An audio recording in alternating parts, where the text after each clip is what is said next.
help. And if you look at its effects on cholesterol, now I've been mentioning oily fish. Oily fish doesn't necessarily impact on cholesterol itself, although it does have some benefits, and I'm going to show you those in a minute, in terms of your heart health. But this has an impact directly on cholesterol. So in this particular study, you could see that HDL, H for healthy cholesterol, LDL, L for lousy. So that's how some people remind themselves of it. H, healthy cholesterol.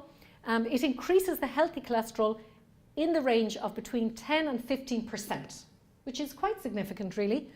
It also displays a significant reduction in the circulating LDL, the bad cholesterol, in hypercholesterolemic patients, and it reduces total cholesterol, probably because it reduces the HDL fraction, the LDL fraction, the lousy cholesterol, reliably and in the range of 10 to 15%. So that's quite interesting, really, in terms of it could be a benefit to some of your customers in terms of heart health if they don't like to use it in cooking. But again, just the warning on interactions with medications. That would be really important to just tap into the knowledge of the pharmacist before recommending something like that, because there is an increased bleed risk with warfarin and anticoagulants. Of course, when we eat out, we've no clue. Sure we don't. We have absolutely no clue of what's in our food. We don't know what type of fats have been used. We don't know how much salt has been used to add that flavour. So people who are on the move a lot and who tend to consume a lot outside of the home because of their work or, you know, their choice, definitely it's interesting to know that there could be a lot of hidden salt or factors like poor fats, poor quality fats, that could be impacting on their blood cholesterol and their blood pressure and putting them at risk of heart disease. The other thing that influences our blood pressure is alcohol. Yeah, too much alcohol increases our blood pressure. So again, it's important. The link is not explained by weight or BMI or salt intake. There's a direct pressor effect, and it seems to, maybe it's thought that it increases the adrenocortical hormones. So again, drinking 3 alcoholic drinks less per week has been found to have or produce an average fall of 3.1 in terms of systolic blood pressure. So that's quite significant and important to remember that, you know, even small reductions in our consumption of alcohol can really help our blood pressure.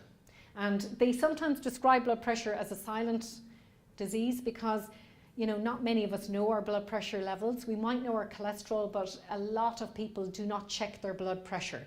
And particularly, and I don't mean to single out any particular gender, but males who are reluctant to go to the GP may have no clue what their blood pressure is. And it is a risk factor, particularly if it's found in relation with other risk factors. You know, there's an increased risk of stroke there.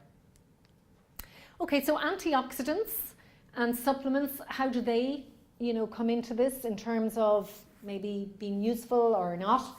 Well, we do know that antioxidants are really powerful.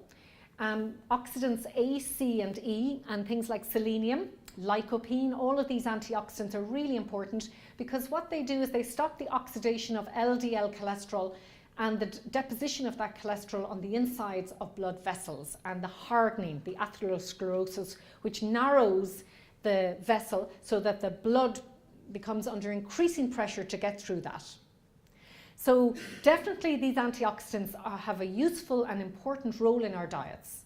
So people who drink a lot and who don't eat enough fruit and vegetables, yeah, they're going to get that increased risk of blood pressure without the protection of the antioxidants. So that's not good. There are many dietary sources of these antioxidants, and that's primarily where we would urge people to go. You know, get your antioxidants from the food, from the fruit and vegetables. So yellow, red, orange, all of these types of fruits and vegetables, particularly the fleshy ones, they're fantastic in terms of their protection against heart disease. And the epidemiological research would bear that out. Populations who eat lots of fruit and vegetables have little heart and circulatory problems. Selenium is important too, and the selenium-rich foods would include things like seafood, lean meat, whole grains, oatmeal and brown rice. Now, there is an issue with selenium in certain pockets of the country and definitely in Europe. We used to be better in terms of sourcing our wheat from North America, which was where it was grown in selenium-rich soil, but now recently they found pockets of, I suppose, geographical areas where selenium intakes are really low. And Margaret Rayner is an amazing scientist in the UK, if anybody wants to research a little bit more on selenium. She's definitely one of the top leading scientists in the area, and she's very concerned about our selenium intake. Again, it's important though that we don't take too many supplements or supplements that are ill-advised. Primarily, I'm emphasizing the importance of the pattern of eating that you adopt, okay? And we know definitely that trial after trial has supported the evidence that the Mediterranean style of diet is very heart protective, very heart protective. And just as a quick summary, let's look at it. Meat, monthly.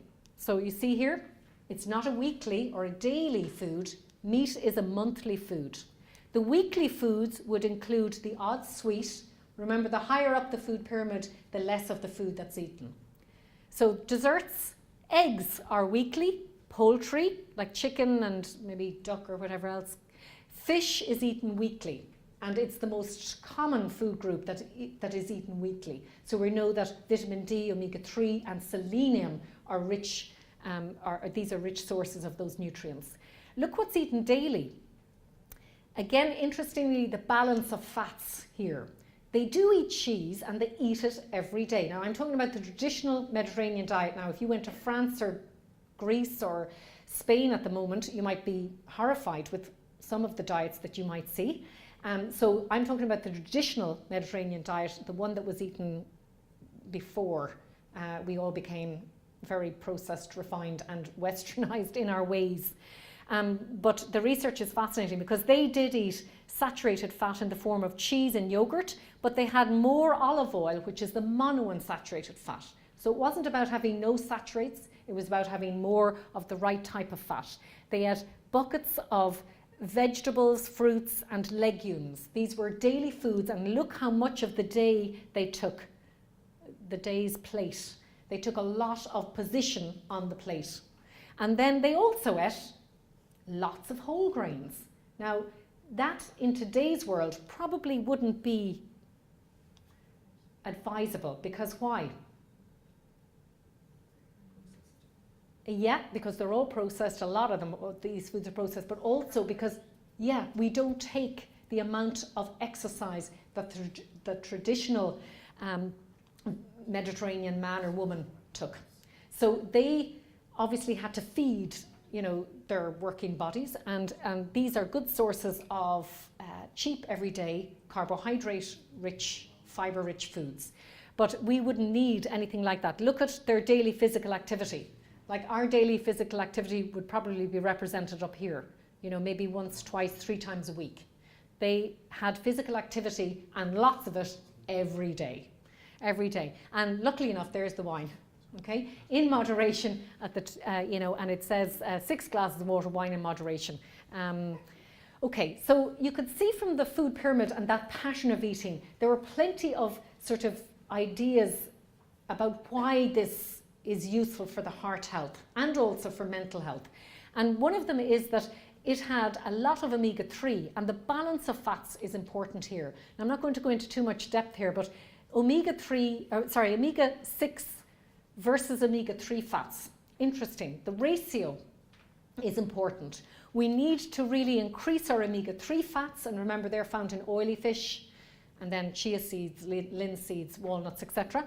And maybe reduce some of these, because too many or an excess of the omega-6 really promote inflammation through prostaglandins, and the omega-3 are largely anti-inflammatory in their effects. So this is why they're really important for heart health. They're anti-inflammatory agents, which are really important. So just in summary then, the fats, the good ones, monounsaturated, mono for Mediterranean, okay, found in olives, olive oil, Peanut oil, safflower and sesame, you've got avocados, you've got nuts and seeds and fatty fish here. Okay, really good type of fat. Then the ones to be a little bit more careful of, you don't have to reduce or cut them out altogether, but reduce them, would be saturated fats. And the ones to avoid completely would be the hydrogenated or trans fats. These are worse for your blood cholesterol than the saturated fats that we often hear about. So in Ireland, the FSAI have done, a few years ago, they've done a little bit of work in this area, and they produced a report saying, look, in terms of our Irish diet, the hydrogenated fats are not as big an issue as saturated fat. We really need to focus our attention on the balance between saturates and mono and poly. These don't seem to be as big an issue as they are for the Americans. The Americans actually put these on the label so that purchasers and consumers can read how much hydrogenated trans fats there is in that food. Just a comparison of the dietary fats for you, and one that you might not be aware of. You can see here chamomile oil, which is high in omega-3. Omega-3 being good anti-inflammatory for your heart health. You can read these later on, but the other one just to point out is coconut oil, because a lot of people ask about coconut oil. Coconut oil is largely unsaturated. It's absolutely fine in moderation in your diet, but there's no evidence to suggest that you should not be using olive oil or rapeseed oil and take those out and remove them or replace them with coconut oil. Okay, so stick with the olive and the rapeseed oil and use maybe the coconut oil in baking, in moderation, the way you would butter or other saturated fats. Oil helps us to release nutrients from salad leaves, so that's the good idea. So, don't be too worried. A little bit of oil with lots of balsamic is a very healthy dressing for your salad leaves. Eggs, I'm often asked about, are eggs in and out if you have heart disease? You might have to do a little trimming of your egg intake. So maybe 4 to 6 eggs a week, because we know that the dietary cholesterol that's found in the egg isn't really the important issue. That doesn't really impact on our blood cholesterol. What impacts on our blood cholesterol is largely, as I said, hydrogenated fat, trans fats and saturated fats. They're the ones to watch. We mentioned limiting processed meat and switching to fish. And I want to just show you why. Not only is it a good source of protein, it's low in saturated fat, it's high in omega-3s, it's rich in vitamin D, and it contains 2 really important cofactors like the selenium and the zinc. But we've lots of epidemiological research to show us that even populations like these Inuit Inuit Eskimos, who ate 70% of their calories as fat, they had little or no heart disease. Interestingly enough, the Okinawans, the Japanese, who live very long and healthy, productive lives, do eat an awful lot of the omega-3s as well, largely coming from seafood and shellfish, but also from the seaweeds and the sea vegetables that they consume too. So the benefits of omega-3 are many. They don't have a direct effect, as I said, on cholesterol, but they do affect our blood lipids in that they reduce triglycerides. That's one effect they have. They also are anti-thrombotic, so they stop that thrombus or that blockage. If you have a blockage, a complete blockage of the artery, obviously what's behind the artery is not going to be fed the tissue. So whether if that's your brain, then you're likely to get a stroke. If it's your heart, a heart attack. And other factors like it's anti-inflammatory, etc. So if oily fish isn't eaten, again, it comes back to if you've got somebody in front of you who doesn't eat oily fish and they're at risk of heart disease or they've had a heart event, then you really need to be talking supplements there. And this is what I was mentioning earlier on. The large fish feed on the smaller fish, which feed on the zooplankton, and really the marine microalgae is where the omega-3 is. And what we'll see now in pharmacies is a move towards more sustainable supplements like the microalgae, okay? Because it's probably not sustainable for us as a nation and globally to overfish and to be using and making supplements from large oily fish. In terms of medications like statins, if you have somebody who's on a statin, for managing their blood cholesterol. There are many statins, there's a few of them here. Then you might want to just have a look at CoQ10 as a review study found that 8 out of 10 control trials with statins resulted in significant depletions of this compound. So we would need to maybe look at that. Very quick mention on menopause, because this is a problem, I suppose. Once we stop making estrogen, or not stop making it, but estrogen depletes, the female hormone that we have, once that depletes in and around the age of menopause, at an average age of 50, 51 years, we are not protected anymore. Our hearts are not protected, and neither are our bones by this hormone. So we need to probably take a little bit of action. And oh yeah, just to say that that's probably unfair, isn't it? But anyway, we'll just leave it there and just bypass it. Just to say, disrupted hormones, yeah, can lead to expanding abdomens. Another reason, you know, to dread the old change. But these hormonal changes, you know, can impact on our satiety, our metabolism, fat storage, and you've got, you know, a kind of complicated situation which you have to transcend for a while. But one of the big implications, I suppose, and there are over 40 different possible side effects arising from that transition through the menopause, but one of the most important is our susceptibility to osteoporosis and other bone problems after the menopause. 1 in 2 women over 50 are likely to develop osteoporosis, and that's a problem. So normal bone is here, and you can see just the breakdown in terms of the structure of the bone when estrogen is no longer there to protect it post-menopausally. So it is important that we build a strong bone when we're young, and then we try and keep it as strong as possible. There are some medications maybe now, you know, that will help with this, but certainly we need to encourage postmenopausal women to look at calcium and vitamin D supplements. We don't encourage calcium supplements on their own because there is a very small, slight question mark over an increased risk of cardiovascular disease with the calcium supplement on its own. More work has to be done in that area. But in terms of calcium and vitamin D supplements, there is no risk. Okay, so that's important to know. And we should be encouraging women who have a family history of osteoporosis to really consider taking that supplement. Soya products as well around the menopause, you know, you might get asked about, are they helpful? Really, I suppose the edamame bean or the soya bean is probably best eaten and consumed. You can buy it now in frozen departments, vegetable departments, so you can get it mixed with other legumes or on its own in the freezer compartment of supermarkets, but you can also have it as snacks and, you know, slightly processed in other formats in the diet. And definitely the Asian women seem to have a conferred benefit from including these types of foods right throughout their life. Whether we get the same benefit just by taking a supplement at the menopause is a different issue, and there's probably not a huge amount of evidence at the moment to suggest that everybody going through the menopause needs one of these supplements. So again, lots of different things to think about here when you're talking to somebody who may be at risk of heart disease and or going through the menopause and that transition. And I leave you read through those yourself, and we'll begin the final session now in a couple of minutes. Thank you very much.